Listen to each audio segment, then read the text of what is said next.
ما یک هفته پیش یکی از دوستانم این مجلس نشسته است. پیش یکی از دوستا رفتم، در فاصله 5 متری نزدش نشسته بودم سر یک چوکی. یک خواهر را دیدم اونجا نزدیک شد، چند تا جوان به گردش حلقه زدن، با هم میخندیدن، صحبت میکردن. من از جوان پرسان کردم این زن چی کاره است که با این همه صحبت میکنن؟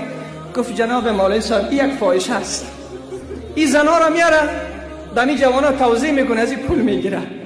باور بکن دلم درد کرد که در فاصله 5 متری یک عالم قرار دارد، یک زن فاحشه می آید در کشور اسلامی افغانستان استاده می شود، زنا را نرخ گذاری می کند، ولی من نمی توانم جلوش را بگیرم، چون به نام تروریست، به نام القاعده، به نام وحشتگر و دهشتگر به زندان باید بروم. اما دو تا جوان که بودن چشمهاشون پر از اشک شد.